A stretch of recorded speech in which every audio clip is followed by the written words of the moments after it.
Friends, welcome to our channel cadet চরিতে তোমাদের সবাইকে জানাই স্বাগত। সবাই কেমন আছো? আশা করি সবাই ভালো আছো। তো দেখো, আজ আমি সানডে স্পেশাল একটা ছুটির দিনে তোমাদের জন্য নিয়ে চলে এলাম একটা দারুণ সহজ রেসিপি। কি বলো তো, দেখেই বুঝতে পারছো? হ্যাঁ, এটা মাটন মশলা কারি। তো খুবই সহজ রান্না, এটা সম্পূর্ণ দেখো তোমরা, না টেনে ভিডিওটা। তোমাদের আশা করি আজকের ভিডিওটা অনেক ভালো লাগবে।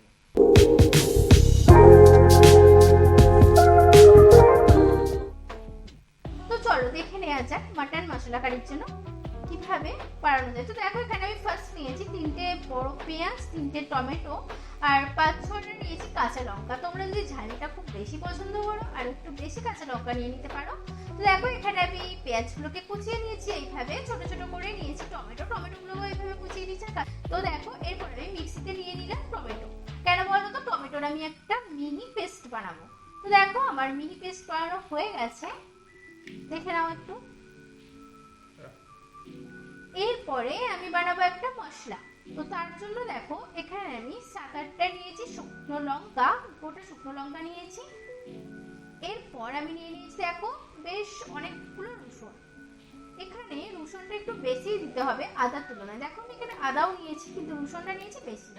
তো দেখো, এটাও একটা পেস্ট তৈরি করে নেব, মিনি পেস্ট করব। দেখো, আমার এই মশলার পেস্টও রেডি হয়ে গেছে, দেখতেই পাচ্ছ। এরপরে আমাদের মেন যেটা লাগবে আজকের রেসিপিতে, সেটা হলো মাটন। তো দেখো, যে পাত্রে আমি ম্যারিনেশন করব সেখানে আমি নিয়ে নিয়েছি মাটনটা আমি নিয়েছি 500 গ্রাম। তো এখানে আমি মাটনটা খুব বেশি বড় বা ছোট সাইজ করে কাটাইনি, এখানে মিডিয়াম সাইজ করে কাটিয়ে নিয়েছি। তো দেখো, এরপরে আমি ম্যারিনেশন করার জন্য দিয়ে দিলাম 1 চামচ লঙ্কার গুঁড়ো, দিয়ে দিলাম 1/2 চামচ হলুদ গুঁড়ো, 1 চামচ ধনের গুঁড়ো, আর দিলাম কিছুটা পরিমাণ লবণ। এখানে আমি লবণটা কম দিচ্ছি, কারণ আমাদের রান্না করার সময় আরো তখন লবণটা দিতে হবে, তখন আমি টেস্ট অনুযায়ী লবণটা কমিয়ে বাড়িয়ে নেবো। তোমরাও তাই করো, কারণ রান্না করার সময় লবণটা কম বেশি করে নিও নিজেদের টেস্ট অনুযায়ী। তো দেখো, তারপর আমি রেখেছিলাম এখানে ফ্যাটানো টক দই 100 গ্রাম, তো সেটা সম্পূর্ণটা আমি দিয়ে দিলাম। এরপরে আমাদের মেন কাজ হচ্ছে খুব ভালোভাবে মাটনটাকে মাখিয়ে নিতে হবে। তো দেখো, আমি খুব ভালোভাবে মাটনটাকে মাখিয়ে নিচ্ছি। আমি এখানে তোমরা দেখতেই পাবে রান্নাটা করার সময় খুবই অল্প তেল মশলাতে রান্নাটা করছি, কারণ এখানে এটা সবাই খেতে পারবে, কারণ কারোর কোনো অসুবিধা হবে না, 8 থেকে 80 সবাই খেতে পারবে। তো দেখো, আমার একদম ম্যারিনেশনটা মাখানো হয়ে গেছে। এরপর আমি এটা ঢাকা চাপা দিয়ে রেখে দেবো 30 মিনিট।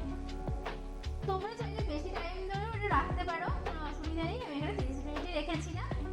এরপরে আমি দেখো ওভেনটা জ্বালিয়ে একটা কড়াইয়ের মধ্যে দিয়ে দিলাম কিছুটা সরষের তেল। সরষের তেলের পরিমাণটা তোমরা দেখে নাও কতটা দিয়েছি, দেখতেই পেলে। খুব বেশি সরষের তেল আমি এখানে ব্যবহার করিনি, তো আমি এখানে যেহেতু রান্নাটা কম তেল মশলাতে করবো, আমাদের এইটুকু তেলই এনাফ।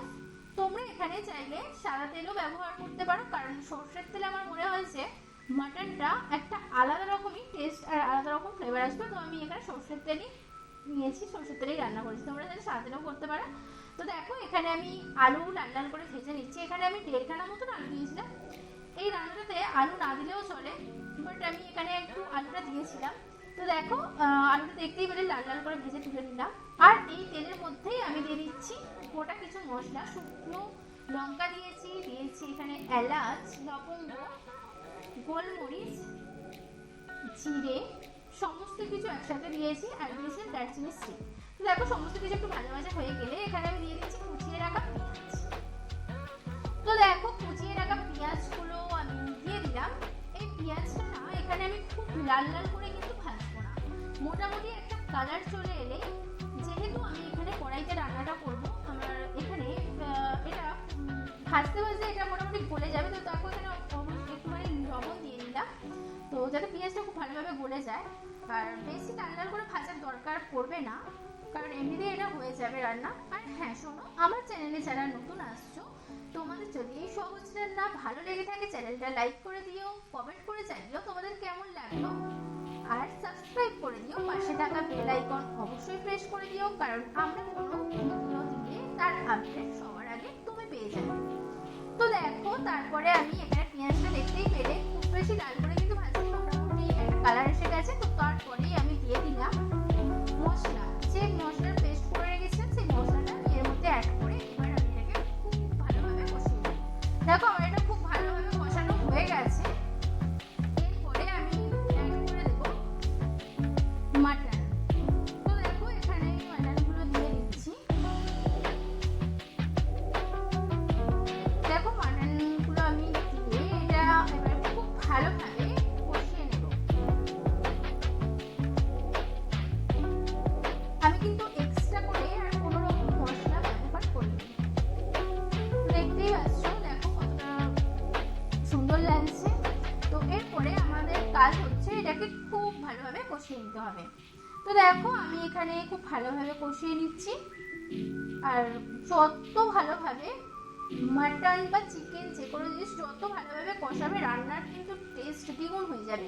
তো দেখো আমি এখানে খুবই ভালোভাবে এটাকে কষিয়ে নিচ্ছি, তোমরাও খুব ভালোভাবে কষিয়ে নিও। আর আমাদের এখানে এটা ম্যাক্সিমাম টাইম ঢাকা চাপা দিয়ে রান্নাটা করতে হবে, যেহেতু আমি কড়াইতে করছি। তো দেখো আমি ঢাকা দিয়ে দিয়েছিলাম, আবার একটু কিছুক্ষণ পর ঢাকা খুলে নিয়ে আবারও কিছুক্ষণ নাড়িয়ে দিচ্ছি। তো দেখো এই পর্যায়ে আমি এবার দিয়ে দেবো টমেটোর পেস্ট, যেটা আমি টমেটোর পেস্ট করে রেখেছিলাম, তোমরা তো দেখতেই পেলে সেই পেস্ট আমি দিয়ে দিচ্ছি। দিয়ে আরো কিছুক্ষণ নাড়িয়ে চাড়িয়ে নিলাম। দেখো আরো কিছুক্ষণ আবার ঢাকা চাপা দিয়ে দেবো। দেখো আরো কিছুক্ষণ আমি নাড়িয়ে নিচ্ছি। এটা মোটামুটি আমাদেরকে খুব ভালোভাবে নাড়িয়ে ঢাকা চাপা দিয়েই রান্নাটা করতে হবে, যেহেতু আমি এখানে কড়াইতে রান্নাটা করব। তোমরা চাইলে এই পর্যায়ে প্রেসার কুকারেও দিয়ে দিতে পারো, দিয়ে মাটনটা সিদ্ধ করে নিতে পারো। তো এখানে 4টে সিটি দিতে হবে তোমাদের, দিয়ে তোমরা করে নিতে পারো। আমি এখানে কড়াইতেই করবো। এখানটা বলি গ্রেভিটা দেখো অনেকটা টাইট হয়ে গেছে, যার জন্য এবার আমি গরম জল অ্যাড করলাম। জলটা একটু শুকিয়ে গেছিল, তার জন্য আমি গরম জল ব্যবহার করছি। আর গরম জল ব্যবহার করার পর এটা মোটামুটি 30 মিনিট রান্না করেছি। তো দেখো তোমরা গরম জলই ইউজ করবে, যদি এরকম গরম জলটা দিলে টেস্ট ঠিকঠাক থাকবে, একদম পারফেক্ট টেস্ট থাকবে। দেখো আমি কিছুটা নাড়িয়ে নিলাম। তো তারপরে এই পর্যায়ে আমি অ্যাড করলাম আলু, সেই যে ভেজে রেখেছিলাম আলুগুলো, সেই আলুগুলো দিয়ে দিলাম। কাঁচা লঙ্কাগুলো এখন অ্যাড করছি।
দেখো এখানে আমি নাড়িয়ে চাড়িয়ে নিচ্ছি। তো চলো এবার সার্ভ করা যাক। দেখতেই পেলে পুরো সম্পূর্ণ রেডি হয়ে গেল। আর রেসিপিটা কতটা সুন্দর আর কতটা সহজ, আর একদম অল্প তেল মশলাতে ঘরোয়াভাবে করলাম।